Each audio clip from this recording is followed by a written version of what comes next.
I doubt this is, I'm gonna even pull this off. Fucking the stream won't even stay fucking on. Good. Bye bye, autism. Bye bye. Nice meeting you.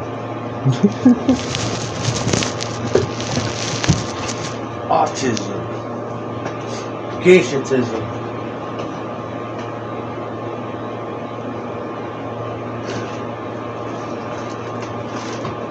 No,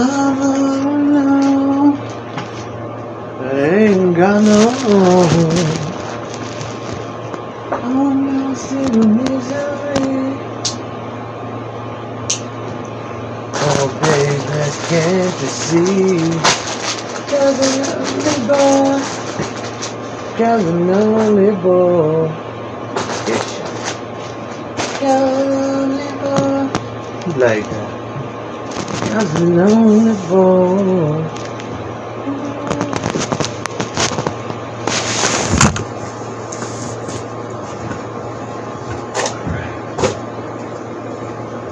Baby, can't you see?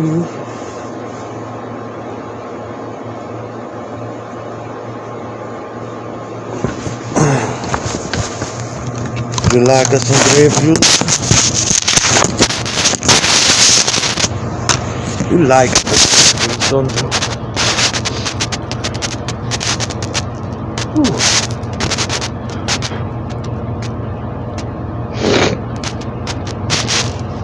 One of the Artful Dodger.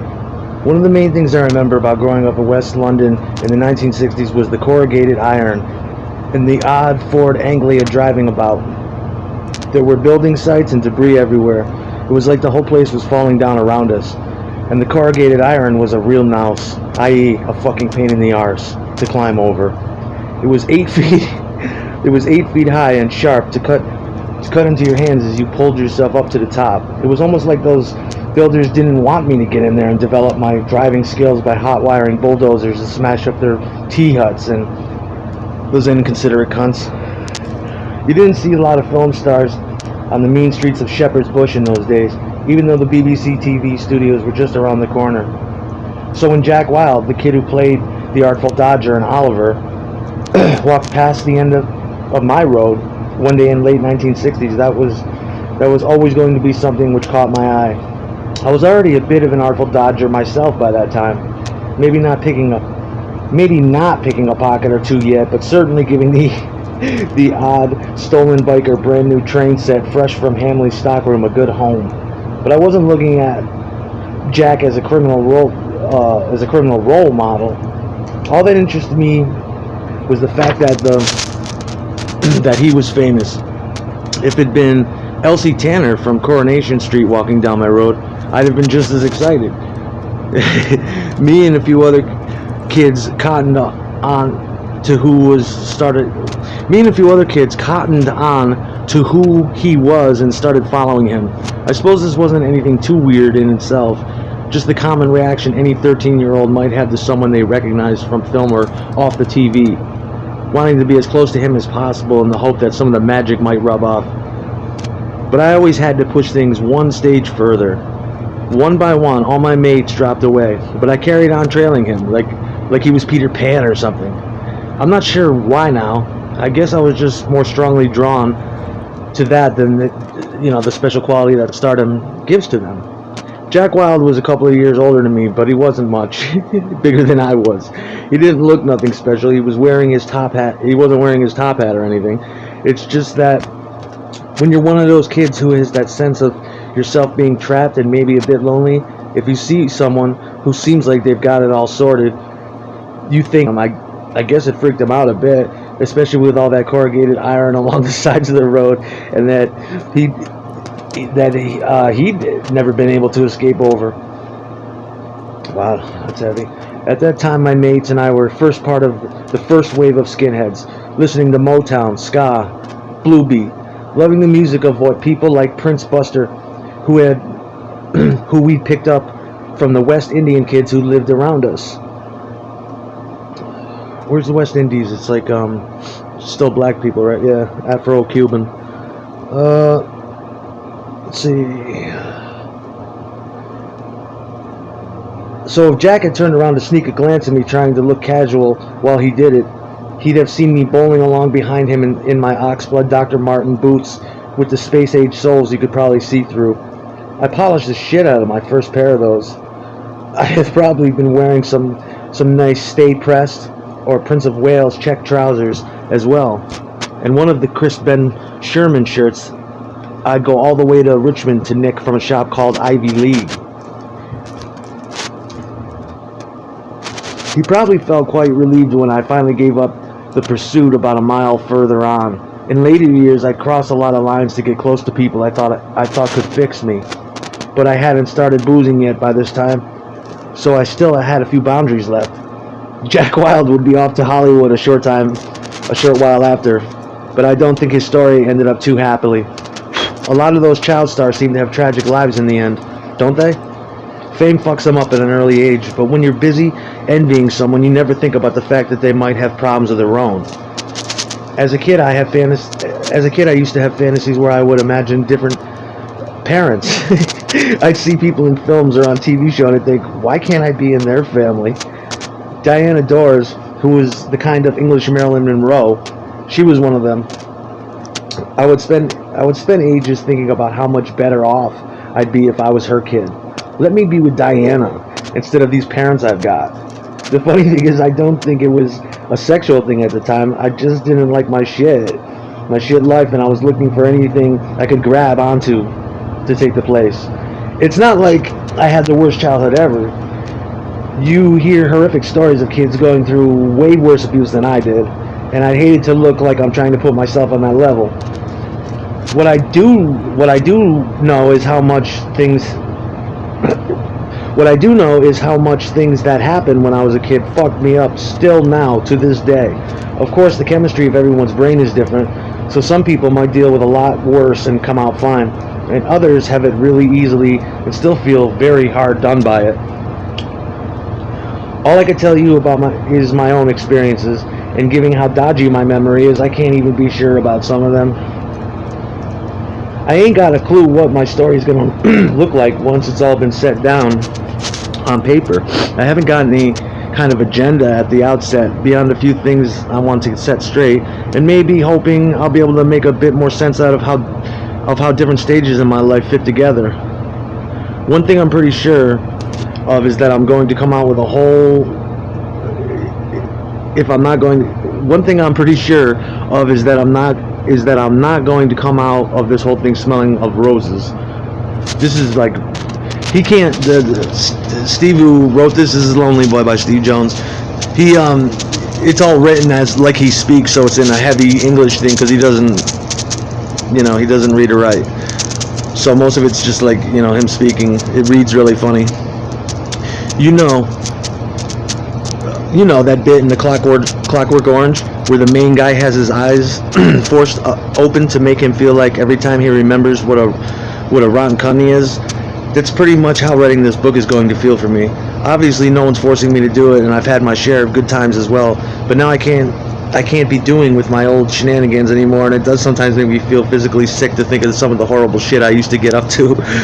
Even though it's been half my life since I stopped drinking and taking drugs, I still wake up in a cold sweat sometimes thinking about all the things that I've done that I'm not proud of. But if I made a big song and dance about holding myself accountable for every new crime against humanity as I committed, this book would get very boring very quickly.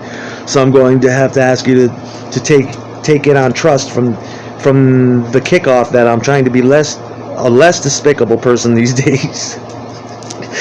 And then anyone who wants to judge me can do so at full-time whistle. One thing I can promise you is that I won't be pontificating about how everyone else needs to get sober. I don't give a fuck if other people want to get high. I've had my go, now it's your turn. Knock yourself out if that's what you want to do. Of course, if someone can relate to my experiences and by some miracle that helps them to be less of an arsehole than I was, well, where it's like, oh, he was a rock and roller, and now he's telling everyone how to live.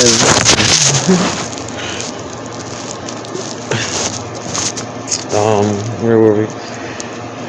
Fuck that preachy guy. He's the last person I want to be. Just because I eventually ended up following Jack Wild to Hollywood, it doesn't mean I bought a one-way ticket to La La Land as well.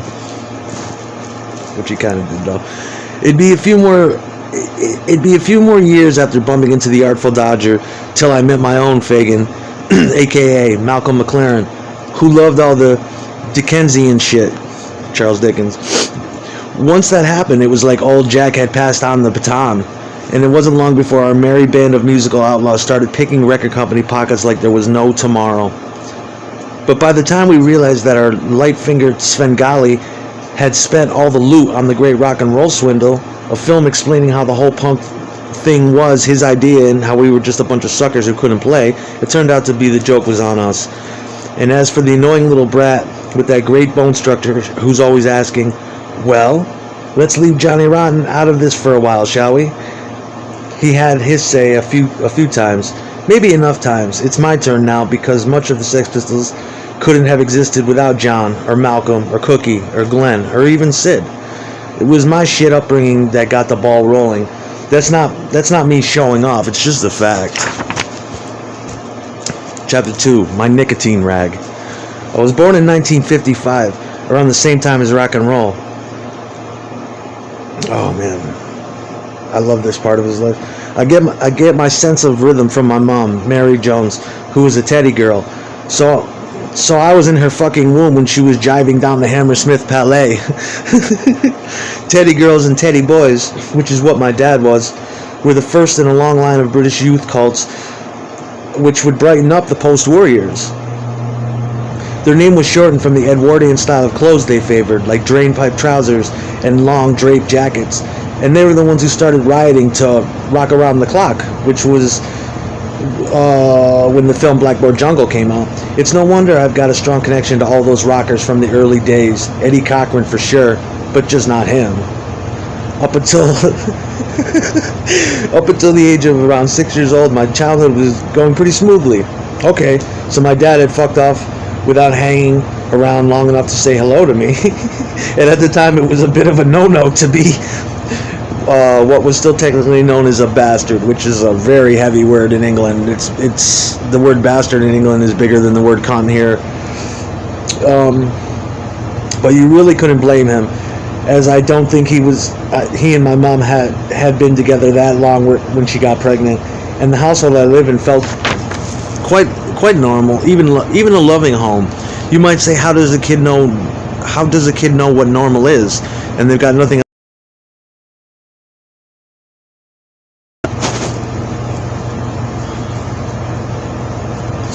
But it's skipping on me, and this is fucking ridiculous. How does a kid know what normal is when they've got nothing else to compare it to?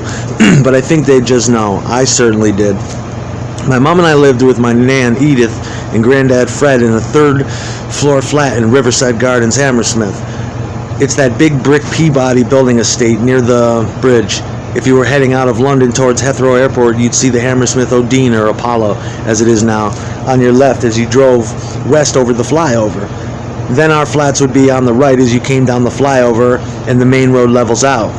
I say that as if it's changed, but they were still there the last time I looked, admittedly in 2008. It wasn't just the four of us. My gran and granddad, 3 other children lived there too. I slept in a cot at the bottom of my bed, at the bottom of my mom's bed, shared with her sister Frances. My gran and granddad had their own room, and my uncles Barry and Martin shared the last bedroom. The flat ran between 2 corners of the block, so the main window looked out over the flyover towards the Odeon.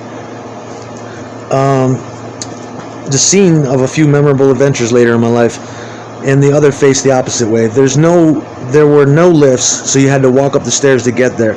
But this was nobody's shithole. It was a proper Victorian housing estate. Decent accommodations for decent working class people who were keeping up with. Oh my God. My granddad was a lazy cunt. The story was he avoided working. The story was that he was avoiding having to fight in World War II by putting his foot under a tram to mangle his leg. Wow. I don't know if that was true, but he certainly never worked the whole time I was there. Maybe because of the same injury that kept him out of the army. He just used to sit there in his chair all day smoking roll-ups with my nan, while my nan went out working cleaning other people's houses. He still managed to buy himself some wheels though, an Austin A40 which started with a crank. Terraplane or something. Having a car parked in the square down below the flats was quite a status symbol at the time, even if he didn't always break down when he tried to drive us to Brighton in it. Come to think of it, his leg couldn't have been that bad if he could still drive. I remember him sitting me in his lap sometimes and letting me steer when he'd take his car out for the turn on the square. My first underage driving experience, maybe that's where I got the bug from. Most of my memories from those times are happy ones, like my nan giving me a bath in the sink or making those amazing old-fashioned steamed suet puddings where she'd stretch a cloth over the top of the bowl and tie it with a piece of string. She'd fill the bowl with raisins and then cover the whole thing in a treacle from a green and gold Tate and Lyle tin. There's some things which happened last week and I don't remember.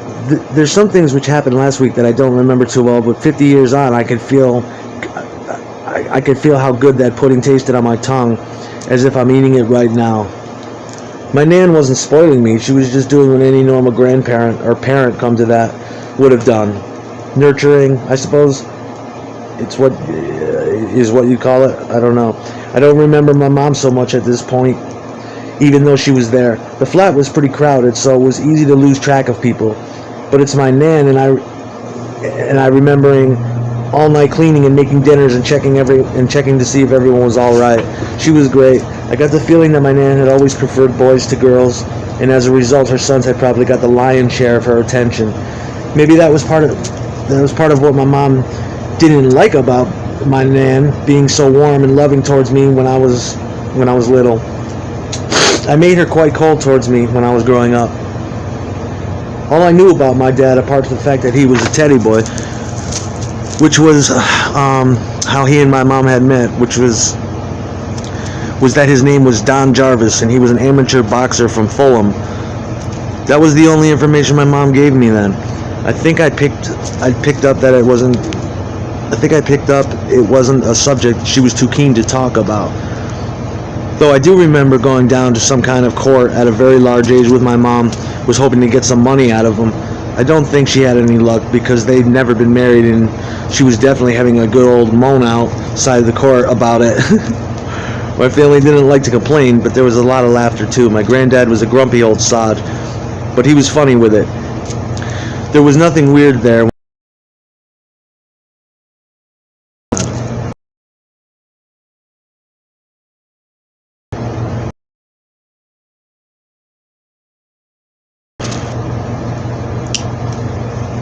There was nothing weird there when Granddad used to sit Steve on his lap. Nothing nancy. A nonce is a British word for like a child pervert. Like a real young child. And he had this rag he used to blow cigarette smoke into and then hold it over my face. I fucking love the smell of those cigarettes. Breathing in the smoke from that rag was one of the best and most comforting things. Wow, I have a story like that too. Comforting things I've ever known. When it got put back in the drawer, I'd be shouting, "Where's my rag? Where's me rag?" I don't think I'm gonna be able to read.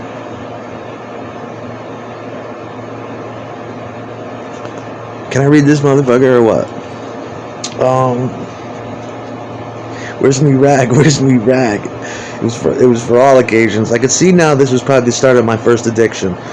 I don't think it was just the nicotine I loved. It was the fact that my granddad cared enough to blow smoke into the rag just because he knew I wanted him to. Either way, I really craved that rag when I didn't have it. And it certainly didn't take me long to progress to a pack of Players number 6 as soon as I was old enough to buy my own fags. Although I did get into Galoy for 10 minutes at one point because I heard Ronnie would smoke them. They were pretty good smoke. A few years later, when I was on heroin, I'd buy 5 packs a day. You smoke a lot more when you're on dope, as it's not fucking unhealthy enough already. Obviously, you don't see nicotine pacifier recommended by too many parenting manuals these days, but to me it was part of It was part and parcel of what I look back on really good times. Even though she wasn't the maternal type, I think my mom and I got on okay at that stage. Once she got me a brand new pair of Tesco Bombers, just shit jeans, and plimsolls. They were like Converse, but they weren't Converse, you know. I used to love it. If I'd gotten new clothes, I'd be on top of the world for a minute if I had a bit of fresh clobber on. Fresh clobber. And I felt like I could walk through the squares that linked up from the different Peabody buildings. Made him feel good he could walk around, you know, with his head up. That's basically what he's saying. There was a real sense of community on that estate. There was a boozer on the corner with an off license next to it, and we take back to the R. White's lemonade bottles to get deposits. I'd sit outside the pub listening to the guy who played the piano. That was my first conscious musical memory, although there'd be plenty more to come, and a few unconscious ones to go with it. I always loved going to the matinees at the ABC Cinema, just around the corner on King Street, to see Commando Cody and all those shit Saturday serials. I preferred sitting in the back row because I didn't want to be close to all the other kids. Commander Cody was like out, you know, at the time of the Crimson Ghost. They were like serials that you could watch, like 10-minute comedy things you could watch before the main premiere. I'd sit outside the pub listening to a guy playing the piano. I'd also love going, I loved it when the geezer would come out in films and go, "Hey kids, what do you think?" Then everyone would go home, come back next week to see the spaceship with a little bit of string holding it up. I think he's talking about Plan 9. Looking back on them, there were some of the happiest memories of my life. I made a few friends on the estate and started primary school at the Flora Gardens in Ravenscourt Park down the road. My grandparents loved me. It was all good. I think I'd still have ended up being an alcoholic even if I'd had more of a charming upbringing and stayed with my nan and her steak and kidney pies till I thought I was old enough to leave home. There was a great few big drinkers among the men in the family, and I just had that obsessive-compulsive alcoholic gene from day one. Nothing to do with the scenarios that unfolded in my life, it's just who I am. And that's what I believe anyway. But I don't think the Sex Pistols would ever existed, at least not with me in them, if it wasn't for what was happening to me next. Apart from everything else, the urge to look for a better life wouldn't have been there, because I'd already had one. 3. The place stank of rubber. So there I was having a great old time in the shadow of the Hammersmith flyover, when all of a sudden this guy comes along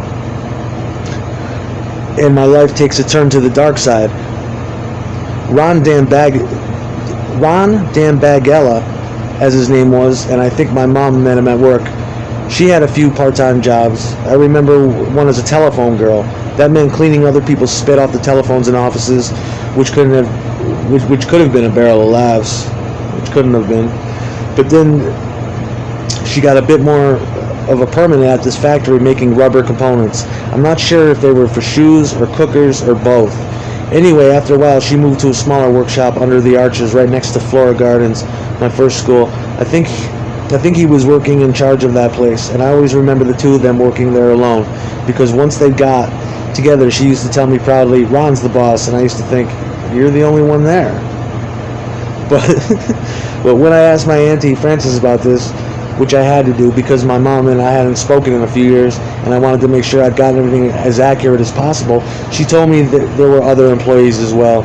Apparently, old Ron, and he was a good 10 years older than my mom anyway, had a reputation of being very flirtatious with female workers.